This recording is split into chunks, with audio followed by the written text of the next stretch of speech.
Welcome back everyone. In this second lecture of set theory, if you have not gone through my previous lecture on set theory, then first go through it, then only you will be able to understand, as I always say. So इधर हम लोग देखेंगे type of sets, कितने तरीके के set होते हैं. ठीक है. अच्छा, तो यहाँ पे पहला सेट जो है आपका वो आ रहा है एम्प्टी सेट, वॉइड या नल सेट, जिसको आप कह सकते हैं empty set, void set, null set, कुछ भी कहिए, एक ही चीज है वो. ठीक है. तो इस सेट के अंदर होता क्या है, जैसे लिखा ही हुआ है एम्प्टी सेट है, तो इसके अंदर कुछ नहीं होता है, ये खाली होता है एकदम. मतलब हमने लिखा एक सेट ए और उस सेट के अंदर कितने एलिमेंट डाल दिए, कुछ नहीं डाला, खाली छोड़ दिया इसको. ठीक है. तो ये सेट जो है ये आपका एम्प्टी सेट हो गया. इसको हम लोग इस तरीके से भी डिनोट करते हैं 5 से. तो ये भी क्या है, एम्प्टी सेट हो गया. अच्छा, इसी तरीके से जरा एक छोटा सा जो है आपको क्वेश्चन पूछ रहा हूं मैं, a इज इक्वल टू, ये मैंने लिख दिया है, ये बताइए ये एम्प्टी सेट है कि नहीं है. अच्छा, ये सेट एम्प्टी सेट नहीं है भाई, ये आप समझिए क्यों नहीं है ये एम्प्टी सेट. क्योंकि इस सेट के अंदर, इस ए सेट के अंदर एक एम्प्टी सेट रखा हुआ है. देखिए, अगर आप इसको ऐसे देखें तो ये है एक एम्प्टी सेट, यहाँ पे इसके अंदर एक एम्प्टी सेट है. तो ये बाहर वाला जो सेट है ये एम्प्टी नहीं है, अंदर वाला सेट एम्प्टी है जरूर. लेकिन अगर ए का कार्डिनैलिटी देखा जाए, एन ऑफ ए, तो वो 1 आएगा, क्योंकि ए के अंदर एक एलिमेंट है, और वो एलिमेंट क्या है, वो एलिमेंट एक एम्प्टी सेट है.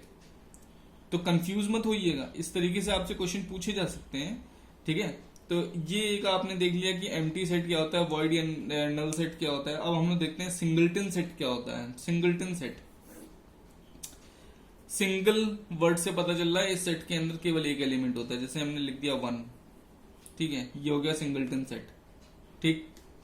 जैसे हमने एक सेट लिखा X, A is equal to X such that X less than 2, x belongs to natural number. ठीक है. तो यहाँ पे देखिए, इस सेट को अगर आप डिकोड करेंगे तो आपको आंसर क्या मिलेगा, x नेचुरल नंबर है और x लेस देन 2 है. x 2 से छोटा है, क्या हो सकता है नेचुरल नंबर में 2 से छोटा नंबर, बताओ भाई. नेचुरल नंबर में 2 से छोटा नंबर क्या हो सकता है, 1 हो सकता है केवल. तो ये एक सिंगलटन सेट हो गया, क्योंकि इसमें सिर्फ एक एलिमेंट है. जिन सेट का कार्डिनल नंबर 1 होता है उन सेट को हम लोग क्या कहते हैं, सिंगलटन सेट कहते हैं. ये हो गया, ये हो गया. फाइनाइट सेट क्या होता है, वो सेट जिनके कार्डिनल नंबर काउंटेबल होते हैं. ठीक है. ऐसे सेट्स जिनके अंदर के एलिमेंट्स काउंटेबल हैं, जिनको आप काउंट कर सकते हैं. जैसे मैंने कहा, बहुत ही कई सारे एग्जांपल हम लोग ले सकते हैं. यहाँ पे हम लोग ये देख सकते हैं कि मैंने कहा लखनऊ में कितने घर हैं, उन सब का सेट बनाओ. वो फाइनाइट है कि इनफाइनाइट है, बताइए. फाइनाइट है. Make a set of all the mountains on the earth, finite है. हालांकि आपको बहुत बड़ा नंबर मिलेगा, लेकिन फिर भी वो फाइनाइट है. ठीक है. अगर मैं आपसे ये कहूं कि make a set of all the natural numbers, तो ये फाइनाइट है कि इनफाइनाइट है, ये इनफाइनाइट सेट हुआ. क्यों? क्योंकि ये सेट में आप अपर लिमिट नहीं बता सकते हैं कि नेचुरल नंबर कहां खत्म हो रहे हैं. स्टार्ट तो 1 से हो रहे हैं, लेकिन खत्म कहां हो रहे हैं ये आपको पता ही नहीं है. You can not tell that set of natural number is a finite set, because you can not count the number of elements in that set. ठीक है. जैसे कि एक बहुत ही डिबेटेबल क्वेश्चन है कि make a set of all the stars in the universe. ठीक है. तो अब ये फाइनाइट है कि इनफाइनाइट है, इसके ऊपर काफी डिस्कशन हो सकता है, डिपेंड करता है पर्सपेक्टिव पे. मैं कहता हूं इनफाइनाइट है. क्यों इनफाइनाइट है? Because we don't know the number of stars in the universe. कुछ लोग कहते हैं कि कुछ ट्रिलियन ऑफ 10 की पावर कुछ ट्रिलियन स्टार्स हैं. ठीक है. लेकिन वो ऑब्जर्वेबल यूनिवर्स में है. जितना हम यूनिवर्स को देख सकते, जैसे हम देख पा रहे हैं 13.4 बिलियन लाइट ईयर्स अक्रॉस, मतलब 13.4 बिलियन लाइट ईयर्स इस डायरेक्शन में और इस डायरेक्शन में हम देख पा रहे हैं. तो ये हमारा ऑब्जर्वेबल यूनिवर्स हो गया. लेकिन क्या इसके बाहर स्टार्स नहीं है? जो चीज हमें दिख नहीं रही है उसके बाहर स्टार्स नहीं है क्या? जैसे आप किसी नाव पे बैठ करके किसी ओशियन में आप जाइए, तो उस ओशियन, क्या आप पूरा ओशियन देख लेते हैं? नहीं, आप उस ओशियन का कुछ पोर्शन देख रहे होते हैं। उस पोर्शन में जितनी नावें हैं उनको आप देख लेंगे, तो वो आपके लिए फाइनाइट हो गया। लेकिन क्या वो उस ओशियन में जहां जहां पे जो जो पोर्शन आपको नहीं दिख रहे हैं वहां पे नाव नहीं है? वहां पे भी है ना? तो आप क्या कह सकते हैं कि ये एक इनफाइनाइट सेट है। ये एक ऐसी इंटरेस्टिंग सा डिबेटेबल पॉइंट था जो मैं आपके सामने रख रहा हूँ। इसका कोई इससे मतलब नहीं है, बस आप इसके बारे में थोड़ा सा सोचिएगा कि ऑब्जर्वेबल यूनिवर्स में जो स्टार्स हैं वो तो आपको एस्टिमेटेड पता है, लेकिन जो नॉन ऑब्जर्वेबल यूनिवर्स है, जो हमारे ऑब्जर्वेशन से बाहर है, उस यूनिवर्स में क्या है, ये एक अलग ही बात है। इस पे हम लोग को भी और डिस्कस करेंगे। जैसे कि इनफाइनाइट सेट।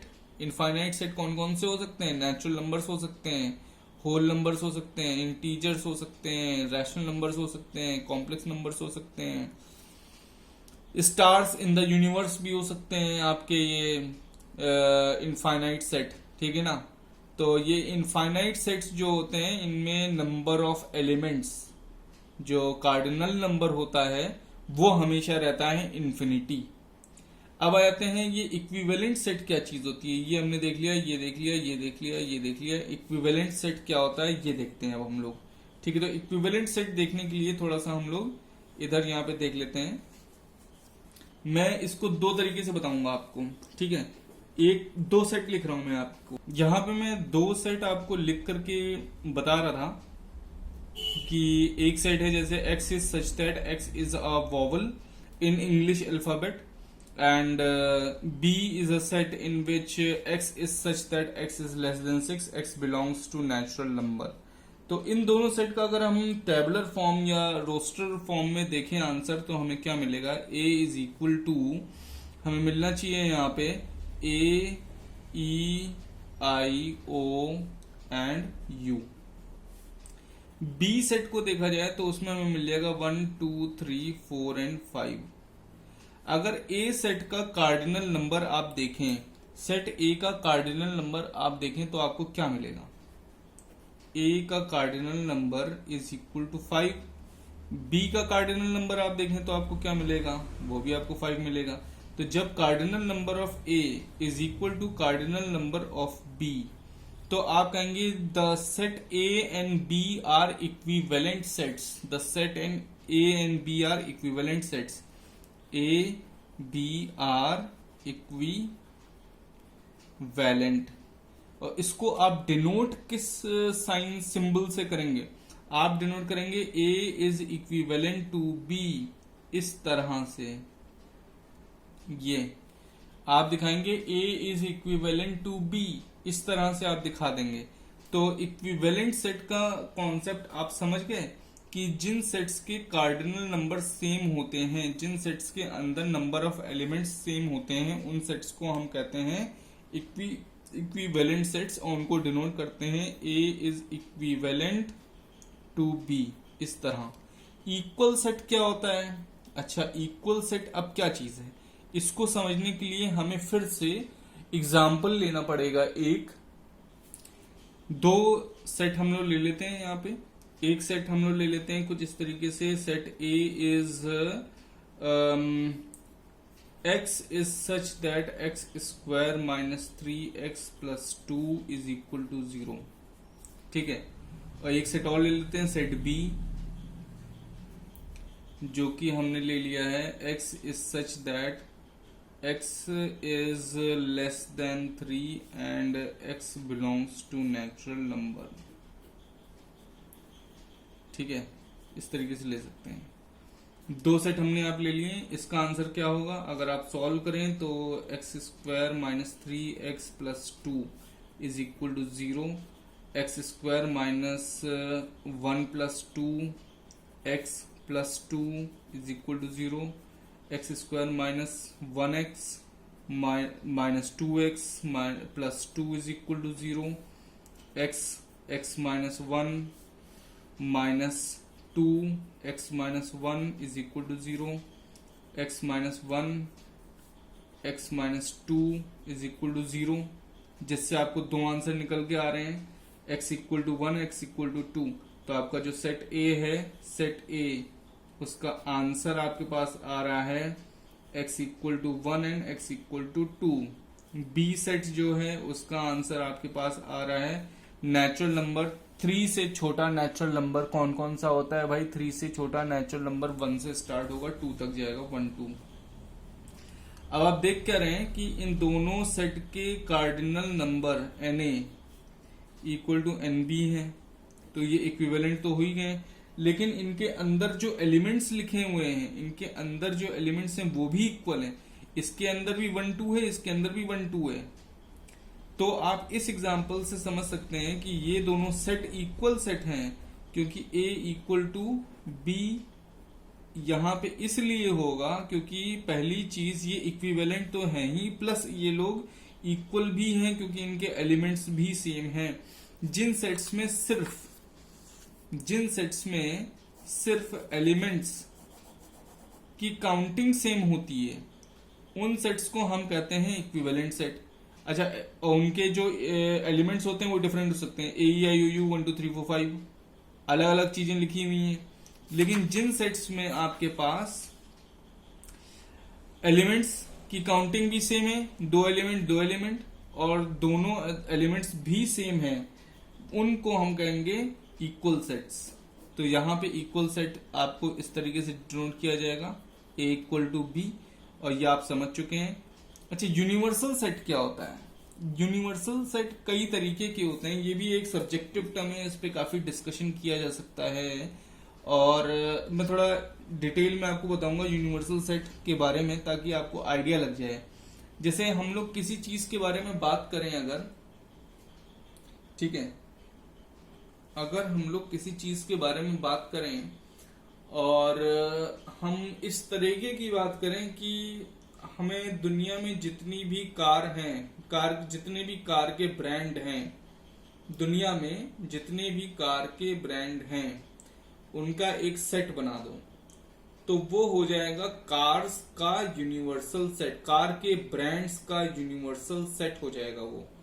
अगर आप दुनिया में जितनी भी कार्स हैं, अर्थ पे जितनी भी कार अभी तक बनी है अलग अलग ब्रांड्स की, जैसे होंडा हो गई और सुबारू हो गई, मर्सिडीज, और ये जितनी भी होती हैं आपकी, इन सब के नाम आप लिख डालिए, कोई भी ऐसी कार का ब्रांड मत छोड़िए जो बनी हो, ठीक है, और उस सेट को आप कहेंगे यूनिवर्सल सेट। किस चीज का यूनिवर्सल सेट कहेंगे?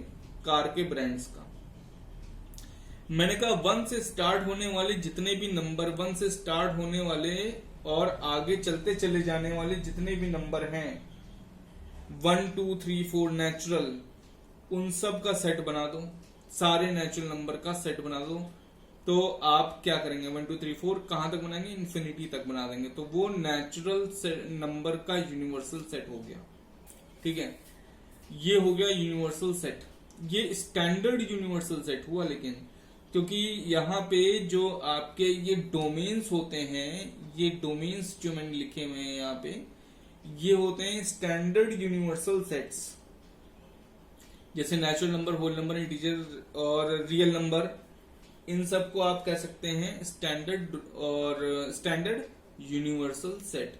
जैसे यूनिवर्सल सेट का एक और एग्जांपल लेते हैं हम लोग, ठीक है, कि इस वर्ल्ड में जितने भी ईटेबल फ्रूट हैं, खाने योग्य फ्रूट, ठीक है, उनका एक सेट बना दो। तो जितने भी नाम होंगे उनके, जैसे एप्पल हो गया, गुआवा हो गया, ग्रेप्स हो गया, मैंगो हो गया, और भी दुनिया भर के हो गए थ्रू आउट द वर्ल्ड, उनका आपने एक सेट बना दिया। तो वो जो सेट होगा, उस सेट को हम कहेंगे universal set of all the fruits. अब आपको कुछ आइडिया लग रहा होगा कि यूनिवर्सल सेट क्या करता है, कि दुनिया में मौजूद उन सारी चीजों को इंक्लूड कर लेता है जिनकी हम बात कर रहे हैं, जिस कॉन्टेक्स्ट में जिस चीज की हम बात कर रहे हैं, उसमें जितनी भी चीजें पॉसिबल हैं, जितने भी ऑब्जेक्ट्स पॉसिबल हैं, उन सब को जब आप इंक्लूड कर लेंगे तो आपको मिल जाएगा यूनिवर्सल सेट। ये तो एक कॉमन सी जनरल लैंग्वेज में बात हो गई। यूनिवर्सल सेट आप अपने हाथों से भी बना सकते हैं मैथमेटिक्स में, जैसे मैंने बना दिया यूनिवर्सल सेट 1 to 10। मैंने कह दिया ये भैया ये तुम्हारा यूनिवर्सल सेट है 1 to 10, तो आप कहोगे ठीक। अब इस यूनिवर्सल सेट के अंदर ही बाकी चीजें होंगी, इससे बाहर हमारे लिए कुछ मतलब नहीं, हमें कुछ पता नहीं इसके बाहर, ठीक है। जैसे मैंने कह दिया तुम्हारा जो यूनिवर्स है वो तुम्हारा घर है, इस समय कोरोना वायरस चल रहा है, तो तुम्हारा यूनिवर्सल सेट क्या है? तुम्हारा घर, उससे बाहर जा नहीं सकते, उसके बाहर का तुम्हें कुछ पता ही नहीं, जो कुछ है वो तुम्हारा घर के अंदर है सब कुछ। तो यूनिवर्सल सेट क्या होता है? आपके जिस चीज की बात हो रही है, जिस कॉन्टेक्स्ट में बात हो रही है, उससे रिलेटेड सारी चीजें, उसके बाहर का हमसे कुछ नहीं, मतलब हमें कुछ नहीं पता उसके बाहर का, तो उसको हम लोग कहेंगे यूनिवर्सल सेट। जैसे हमने नेचुरल नंबर का यूनिवर्सल सेट बताया आपको, standard universal set of natural numbers, तो जीरो क्या है? कुछ नहीं, हमें पता ही नहीं जीरो है क्या उस केस में, क्योंकि हमारे पास जो यूनिवर्सल सेट है वो 1 से स्टार्ट हो रहा है। तो हम लोग अपने जितने भी कैलकुलेशन करेंगे वो उस यूनिवर्सल सेट के अंदर मौजूद नंबर्स के अंदर ही करेंगे। उससे बाहर के कोई आंसर आएगा तो वो हमारे लिए वैलिड नहीं होगा, उसको हम सेट में लिखेंगे भी नहीं। जैसे मान लीजिए हमारे पास एक क्वेश्चन आ रहा है, हमारा यूनिवर्सल सेट है u is equal to n natural numbers, ठीक है, और एक हमने सबसेट बना दिया है, हमने अपने यूनिवर्सल सेट का एक सबसेट बना दिया है इस तरीके से, s इज मान लीजिए x is a subset of u, ठीक है, और x डिफाइन हो रहा है इस तरीके से x square minus x equal to 0, ठीक है। तो पहली बात तो यूनिवर्सल सेट किस चीज का है? नेचुरल नंबर्स का है। दूसरी चीज मैंने क्या बोला, यहाँ पे ये बोल दिया है, ठीक है, कि x square minus x equal to 0। तो इससे पहले तो x की वैल्यूज निकाल लो, क्या क्या हो सकती है? x minus 1 equal to 0, x equal to 0, x equal to 1। तो आपके पास x की वैल्यू आ रही है 1 and 0। लेकिन क्योंकि आपका यूनिवर्स है नेचुरल नंबर में, तो यहां 0 वैल्यू आएगी नहीं, x की वैल्यू सिर्फ आ जाएगी 1 आंसर में। तो ये एक बहुत ही छोटा सा हमने आपको एग्जाम्पल दिया है यूनिवर्सल सेट के बारे में। अच्छा, तो यूनिवर्सल सेट आप समझ रहे होंगे अभी कि यूनिवर्स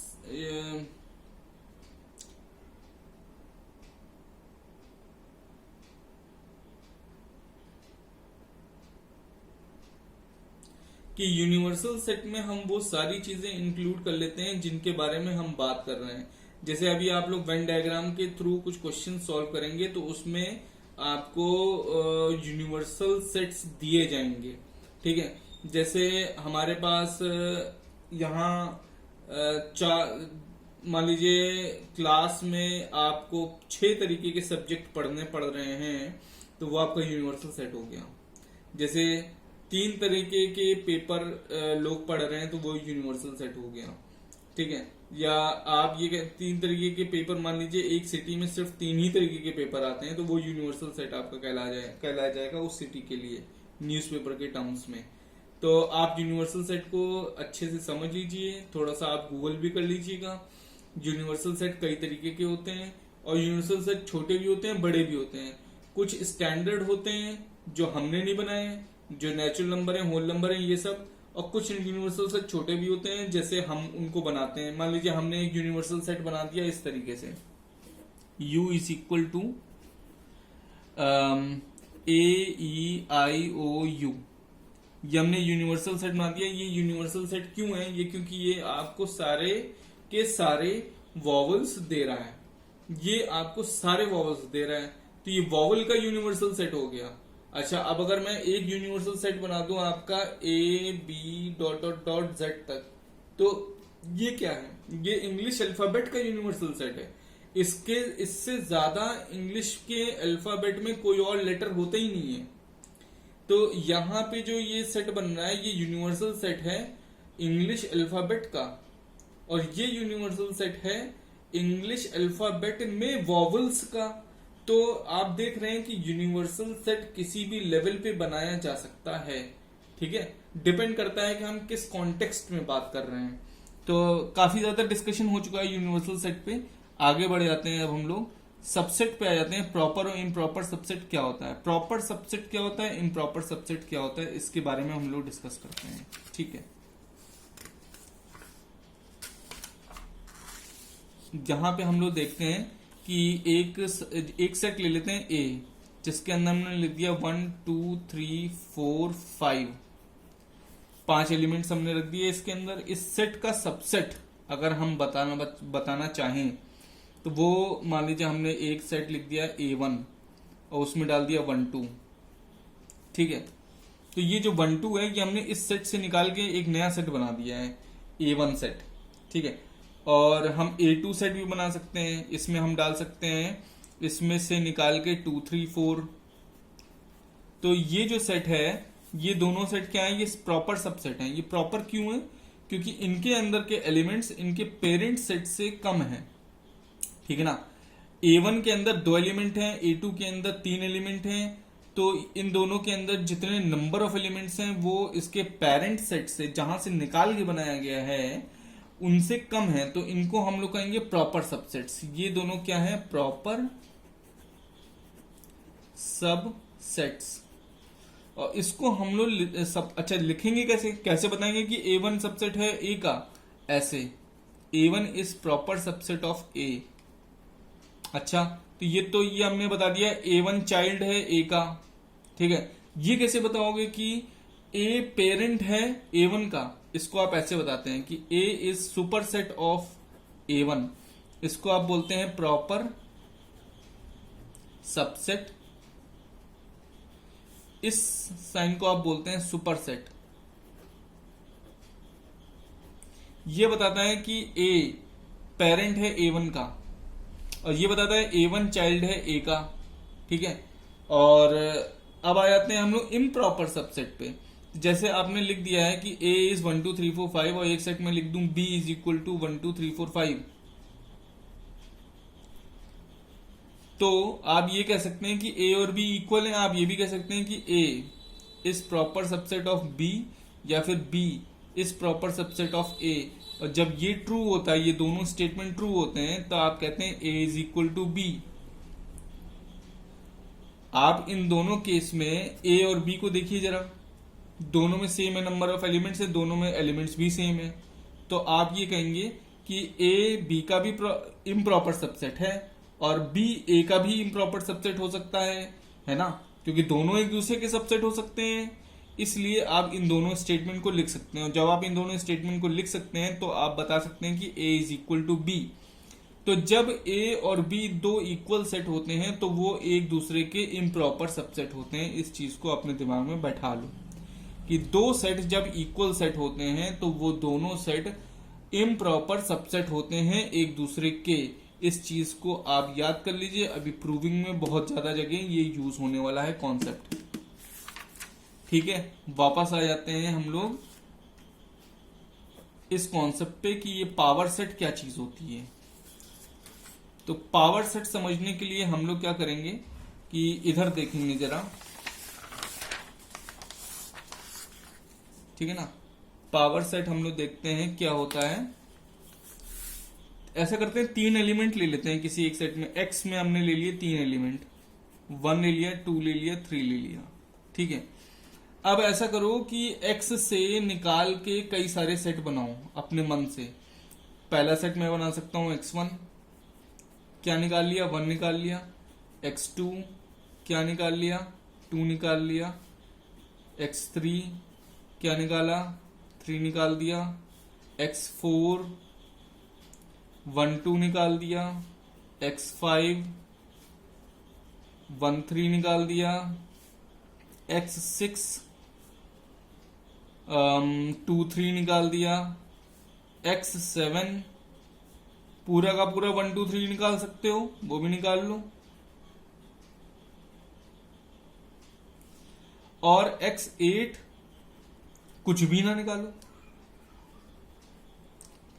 हमेशा याद रखो कि किसी भी सेट का सबसेट एम्प्टी सेट होता है, क्योंकि फिर से सुनो, किसी भी सेट का सबसेट एम्प्टी सेट होता है क्योंकि एक सबसेट की डेफिनेशन क्या है, पहले आप समझिए किसी सबसेट की डेफिनेशन क्या है। सबसेट किसी सेट से कुछ निकाल के बनता है। कुछ भी आप निकाल लो और उसको रख दो किसी सेट से, तो एक सबसेट बन जाता है। तो हम कुछ भी निकाल सकते हैं, तो हम जरूरी है कि जो है 1 2 3 निकालें, हम कुछ ना निकालें तो भी हम एक सबसेट बना सकते हैं। इसमें से कुछ भी ना निकाल करके हमने एक सबसेट बना दिया। तो हमारे पास x के, अच्छा तो ये हमेशा याद रखना, फिर से बता रहा हूं, again I am telling you that empty set is always a subset of any set, ठीक है ना। तो phi is a subset of x, this is always true, ठीक है। अच्छा अब हम लोग ये देखते हैं कि यहाँ पे हमने कितने सेट बनाए हैं। 1 2 3 4 8 सेट हमने बना लिए हैं, ठीक है। और इसको अब हम लोग अगर एक सेट में रख दें, ठीक है ना, इस तरीके से देखो, p लिखा मैंने और x लिखा मैंने, ये हो गया power set of x। Power set of x मैंने लिख दिया, इसके अंदर मैंने रख दिया x1 x2 x3 x4 x5 x6 x8 तक के सारे रख दिए मैंने। तो उसको हम लोग कहेंगे power set of x। x का पावर सेट जो होगा उसके अंदर x से निकले हुए सारे पॉसिबल सबसेट्स का सेट होगा। तो एक तो आ गया 5, एक आ गया 1, एक आ गया 2 डॉट डॉट डॉट, एंड में आ गया 1 2 3। तो ये सारे सबसेटों का सबसेट, सॉरी ये सारे सबसेटों का सेट होगा x का पावर सेट, ठीक है। अच्छा पावर सेट के अंदर जो कार्डिनैलिटी होती है वो निकालने का भी एक फॉर्मूला होता है। देखिए फॉर्मूला क्या है वो आप देखिए। Cardinality of a power set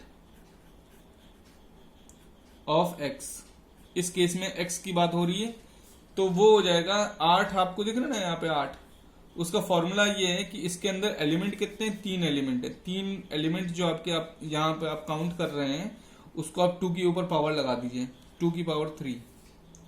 तो cardinality of cardinality of power set of x is equal to 2 की power cardinal number of x।